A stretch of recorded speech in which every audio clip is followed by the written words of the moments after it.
That's a big one. We don't need that one. Of course, that's a flathead. Don't need that one. And that's a flathead. Don't need that one. There's a Phillips. And that one's it. Luckily for me, I got a bunch of these little screwdrivers right here. When I'm dealing with these small ones, I don't know if you guys can see that or not. Put my hand up there in front of it. I know I see that some of them do it. But yeah, that's a really small Phillips. So I'm going to keep that Phillips out so I can get to that later. To put the drive shaft back up once we get the bearings all out of there. Pull that shaft up out of the way. Now we're going to reach in here. Nice and careful like.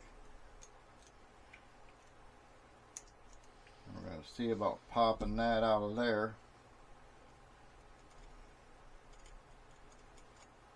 Well, maybe I'll just push it out from the back side. Yep, there it goes. And yep, it sure did. It had 2 bushings on it. So we're going to replace those with bearings also. Make sure they are the same size.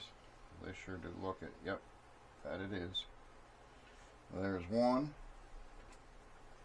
And then we'll reach in here and pop that other one out from the inside. Feel the spot where it goes in. There it goes. There's that one. And we'll reach in here and pull out another bearing. Put that in there. That one goes in nice and tight. I like that. And then from here,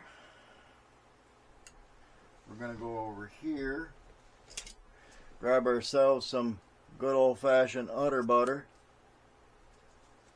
from Cow RC. Not affiliate. Well, we're not sponsored by them anyway. Not yet, but I'm working on it. One of these days, this channel will get big enough. And all I'm doing with this is I'm going to take a little bit of that udder butter and smash it right into those teeth. Real good. And then I'm going to turn this around and give me a little dab there on the back. That'll help hold everything in, work it into the bearing, work it into the teeth. Then we're going to set this boy right back up in there. Just like that. Grab me a rag to wipe my fingers with. I ain't got an easier way to do it. So anyway, pinion gears in. And now we're going to take our spur gear for the back, is what I call them. And slide that up in there. Give it a couple little rotations with the everything to where it is. Get it to get all its grease around there in good shape. And then we're going to come and grab my diff cover and I'm going to put a little bit more in there.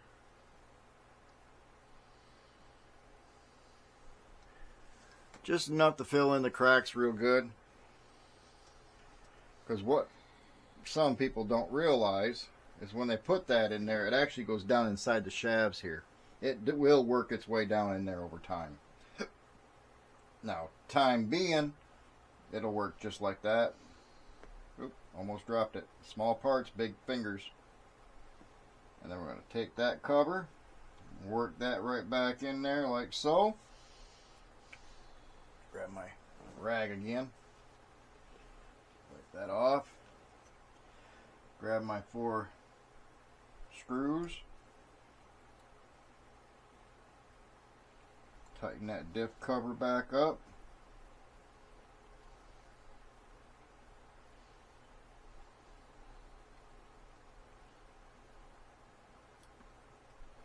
one screw at a time. And yes, I do them crossways. I don't tighten them all the way up the first round through. I just make them touch. That's it. As soon as I see them touch, I back off until I get all the 4 screws in there, or whatever screws there is in them. Keeps them going in nice and straight, keeps it from binding up on something. And on these plastics, you don't want to use a power screwdriver, because a power screwdriver with this fine thread, it will strip them. Strip them real quick.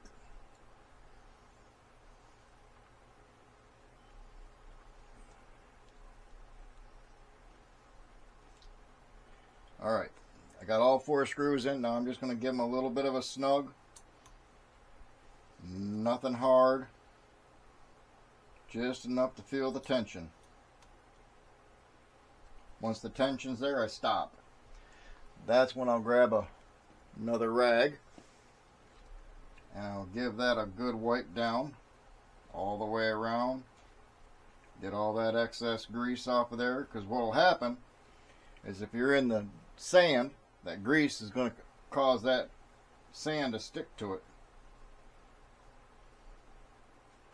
So we wipe everything back off. Nothing on the outside to grab a hold of.